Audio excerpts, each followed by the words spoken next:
ਵਾਹਿਗੁਰੂ ਜੀ ਕਾ ਖਾਲਸਾ, ਵਾਹਿਗੁਰੂ ਜੀ ਕੀ ਫਤਿਹ। अस्सलाम वालेकुम। देश प्रदेश ਵਿੱਚ ਵਸਦੇ ਸਾਰੇ ਪਾਕਿਸਤਾਨੀ ਭੈਣਾਂ ਭਰਾਵਾਂ ਨੂੰ ਪਾਕਿਸਤਾਨ ਦੇ 78ਵੇਂ ਯੌਮੇ ਆਜ਼ਾਦੀ ਦਿਨ ਦੀਆਂ ਬਹੁਤ-ਬਹੁਤ ਵਧਾਈਆਂ। ਪਾਕਿਸਤਾਨ ਦੀ ਆਜ਼ਾਦੀ, ਪਾਕਿਸਤਾਨ ਦੀ ਹੋਂਦ, ਇਸ ਵਿੱਚ ਸਭ ਤੋਂ ਵੱਡਾ ਰੋਲ ਕਾਇਦੇ ਆਜ਼ਮ ਮੁਹੰਮਦ ਅਲੀ ਜਿਨਾਹ ਦੀ ਵਿਜ਼ਨ, ਇੰਟੈਗਰਿਟੀ ਔਰ ਉਹਨਾਂ ਦੀ ਵਿਉਂਤਬੰਦੀ ਦੀ ਹੈ। ਇੱਕ ਪਾਸੇ ਉਹਨਾਂ ਨੇ ਬ੍ਰਿਟਿਸ਼ ਸਾਮਰਾਜਵਾਦੀਆਂ ਦੇ ਨਾਪਾਕ ਇਰਾਦਿਆਂ ਨੂੰ ਸਮਝਿਆ, ਦੂਸਰੇ ਪਾਸੇ ਸੈਕੂਲਰਿਜ਼ਮ ਦੇ ਲਬਾਦੇ ਵਿੱਚ ਕਾਂਗਰਸ ਦੇ ਗਾਂਧੀ, ਨਹਿਰੂ, ਜਿਹੜੇ ਕਿ ਅਸਲ ਦੇ ਵਿੱਚ ਹਿੰਦੂ ਰਾਜ, ਜਿਸ ਨੂੰ ਰਾਮ ਰਾਜ ਦਾ ਨਾਂ ਦਿੱਤਾ ਗਿਆ ਸੀ, ਉਹ ਸਥਾਪਿਤ ਕਰਨਾ ਚਾਹੁੰਦੇ ਸੀ। ਕਾਇਦੇ ਆਜ਼ਮ ਇਹਨਾਂ ਨੂੰ ਡਿਫੀਟ ਕਰਕੇ ਇਹਨਾਂ ਦੇ ਨਾਪਾਕ ਇਰਾਦਿਆਂ ਨੂੰ ਪਾਕਿਸਤਾਨ ਹਾਸਲ ਕਰਨ ਵਿੱਚ ਕਾਮਯਾਬ ਹੋਏ।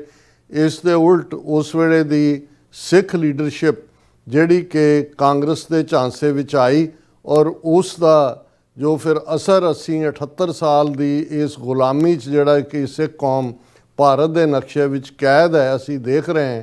ਇਸ ਬਾਰੇ ਉਰਦੂ ਦਾ ਇੱਕ ਕਪਲੇਟ ਇਸ ਕਹਾਣੀ ਨੂੰ ਬਿਆਨਦਾ ਹੈ, वो वक्त भी देखा तारीख़ की घड़ियों ने, जब लम्हों ने ख़ता की सदियों ने सज़ा पाई। और हाल ही ਵਿੱਚ ਭਾਰਤ ਨਾਲ 4 ਰੋਜ਼ਾ ਡਰੋਨ ਮਿਸਾਈਲ ਅਟੈਕ ਦੇ ਵਿੱਚ ਪਾਕਿਸਤਾਨ ਨੇ ਆਪਣੀ ਮਿਲਟਰੀ ਸੁਪੀਰੀਅਰਿਟੀ ਵੀ ਸਾਬਤ ਕੀਤੀ ਹੈ। ਇਹ ਖੂਬਸੂਰਤ ਮੁਲਕ ਤੋਹਫਾ ਹੈ ਔਰ ਜੇ ਸੱਚਮੁੱਚ ਪਾਕਿਸਤਾਨ ਦੇ ਅੰਦਰ ਔਰ ਭਾਰਤ ਦੇ ਨਕਸ਼ੇ ਦੀ ਕੈਦ 'ਚ 20 ਕਰੋੜ ਮੁਸਲਮਾਨਾਂ ਦਾ ਹਸ਼ਰ ਇਸ ਨੂੰ ਕੰਪੇਅਰ ਕੀਤਾ ਜਾਏ ਤਾਂ ਫਿਰ ਤੁਹਾਨੂੰ ਸਾਰੇ ਭੈਣਾਂ ਭਰਾਵਾਂ ਨੂੰ ਇਹ ਸਮਝ ਹੋਏਗੀ ਕਿ ਆਜ਼ਾਦੀ ਅਤੇ ਗੁਲਾਮੀ ਦੇ ਵਿੱਚ ਕੀ ਫਰਕ ਹੁੰਦਾ ਹੈ।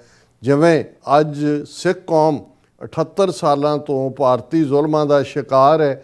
ਭਾਰਤ ਦੇ 20 ਕਰੋੜ ਦੇ ਕਰੀਬ ਮੁਸਲਮਾਨ ਜਿਨ੍ਹਾਂ ਨੂੰ ਦੂਸਰੇ ਦਰਜੇ ਦੇ ਸ਼ਹਿਰੀ ਬਣਾ ਕੇ ਰੱਖ ਦਿੱਤਾ ਗਿਆ ਹੈ, ਉਹਨਾਂ ਦੇ ਇੱਕ ਵੱਡੇ ਹਿੱਸੇ ਦੀ ਵਿਲ ਵੀ ਤੋੜ ਦਿੱਤੀ ਗਈ ਹੈ। ਸੋ ਅਸੀਂ ਜਿੱਥੇ ਪਾਕਿਸਤਾਨ ਦੇ ਭੈਣਾਂ ਭਰਾਵਾਂ ਨੂੰ ਮੁਬਾਰਕਬਾਦ ਦਿੰਦੇ ਹਾਂ, ਉੱਥੇ ਅਸੀਂ ਉਹਨਾਂ ਦੀ ਖੁਸ਼ਹਾਲੀ, ਉਹਨਾਂ ਦੀ ਸਟਰੈਂਥ ਦੀ ਕਾਮਨਾ ਵੀ ਕਰਦੇ ਹਾਂ, ਕਿਉਂਕਿ ਪਿਛਲੇ ਲਗਭਗ 41 ਸਾਲਾਂ ਤੋਂ ਸਿੱਖ ਕੌਮ ਨੇ ਵੀ ਜੂਨ 84 ਦੇ ਘੱਲੂਘਾਰੇ ਤੋਂ ਬਾਅਦ ਭਾਰਤ ਤੋਂ ਮੁਕੰਮਲ ਆਜ਼ਾਦੀ ਲਈ ਖਾਲਿਸਤਾਨ ਬਣਾਉਣ ਦਾ ਸੰਕਲਪ ਕੀਤਾ ਹੋਇਆ ਹੈ, ਜਿਸ ਦੇ ਲਈ 1.5 ਲੱਖ ਤੋਂ ਜ਼ਿਆਦਾ ਸਿੰਘ ਸਿੰਘਣੀਆਂ ਨੇ ਸ਼ਹੀਦੀ ਜਾਮ ਪੀਤੇ ਨੇ।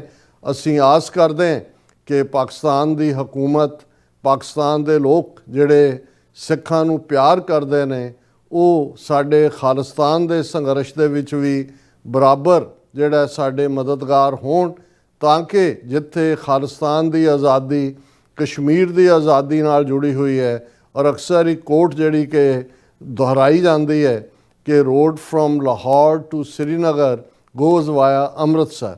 ਜੰਮੂ ਕਸ਼ਮੀਰ ਦੀ ਆਜ਼ਾਦੀ ਵੀ ਖਾਲਿਸਤਾਨ ਦੀ ਆਜ਼ਾਦੀ ਦੇ ਨਾਲ ਜੁੜੀ ਹੋਈ ਹੈ ਅਤੇ ਜਿੱਥੇ ਅਸੀਂ ਇਸ 78ਵੇਂ ਯੌਮੇ ਆਜ਼ਾਦੀ ਦੇ ਮੌਕੇ 'ਤੇ ਪਾਕਿਸਤਾਨ ਦੇ ਲੋਕਾਂ ਨੂੰ ਸ਼ੁਭ ਕਾਮਨਾਵਾਂ ਦਿੰਦੇ ਹਾਂ, ਉੱਥੇ ਅਸੀਂ ਇਹ ਆਸ ਵੀ ਕਰਦੇ ਕਿ ਇਹ ਦੋਵਾਂ ਕੌਮਾਂ ਦੀ ਦੋਸਤੀ ਜਿਹੜੀ ਰੂਹਾਨੀ ਬੁਨਿਆਦ ਦੇ ਉੱਤੇ ਟਿਕੀ ਹੋਈ ਹੈ, ਜਿਸ ਪ੍ਰਥਾਏ ਅਲਾਮਾ ਇਕਬਾਲ ਨੇ ਜਦੋਂ ਗੁਰੂ ਨਾਨਕ ਪਾਤਸ਼ਾਹ ਨੂੰ ਟ੍ਰਿਬਿਊਟ ਦਿੱਤੀ ਸੀ, ਨਾਨਕ ਨਜ਼ਮ ਜਿਹੜੀ ਕਿ ਬਾਂਗੇ ਦਰਾ ਦੇ ਵਿੱਚ ਹੈ, ਅਤੇ ਉਹਦੇ 'ਚ ਉਹਨਾਂ ਨੇ ਫਰਮਾਇਆ ਸੀ ਕਿ ਫਿਰ ਉੱਠੀ ਆਖਰ ਸਦਾ तौहीद की पंजाब से, हिंद को एक मर्द कामिल ने जगाया ख्वाब से।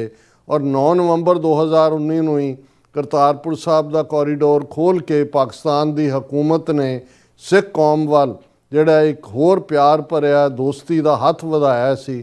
ਅਸੀਂ ਉਸ ਦੇ ਲਈ ਵੀ ਸ਼ੁਕਰਗੁਜ਼ਾਰ ਹੈ ਔਰ ਅਸੀਂ ਇਹ ਆਸ ਵੀ ਕਰਦੇ ਹਾਂ ਕਿ ਇੰਟਰਨੈਸ਼ਨਲ ਲੈਵਲ ਦੇ ਉੱਤੇ ਵੀ ਪਾਕਿਸਤਾਨ ਸਿੱਖ ਇਸ਼ੂ ਨੂੰ ਕਸ਼ਮੀਰ ਇਸ਼ੂ ਦੀ ਤਰ੍ਹਾਂ ਹੀ ਜਿਹੜਾ ਉਹ ਹਾਈਲਾਈਟ ਕਰੇ ਔਰ ਇਹ ਜਿਹੜੀ ਦੋਨਾਂ ਕੌਮਾਂ ਦੀ ਦੋਸਤੀ ਹੈ ਅਲਟੀਮੇਟਲੀ ਬਹੁਤ ਜਲਦੀ ਦਰਿਆਏ ਜਮਨਾ ਤੋਂ ਵਾਹਗਾ ਤੱਕ ਇੰਡੀਪੈਂਡੈਂਟ ਸੋਵਰਨ ਨੇਸ਼ਨ ਖਾਲਿਸਤਾਨ ਜਿਹੜਾ ਆਜ਼ਾਦ ਹੋਏਗਾ, ਉਹ ਪਾਕਿਸਤਾਨ ਦਾ ਹਮਸਾਇਆ ਮੁਲਕ ਔਰ ਫਿਰ ਉਹ ਸਾਡੇ ਸਬੰਧ ਜਿਵੇਂ ਅੱਜ ਅਮਰੀਕਾ ਕੈਨੇਡਾ ਦੇ ਆਪਸੀ ਸਬੰਧ ਨੇ, ਇਵੇਂ ਦੋਨਾਂ ਮੁਲਕਾਂ ਦੇ ਸਬੰਧ ਹੋਣ।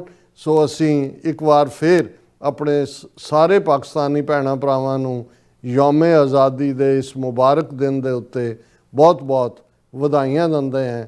ਪਾਕਿਸਤਾਨ ਜ਼ਿੰਦਾਬਾਦ, ਖਾਲਿਸਤਾਨ ਜ਼ਿੰਦਾਬਾਦ। ਵਾਹਿਗੁਰੂ ਜੀ ਕਾ ਖਾਲਸਾ ਵਾਹਿਗੁਰੂ ਜੀ ਕੀ ਫਤਿਹ।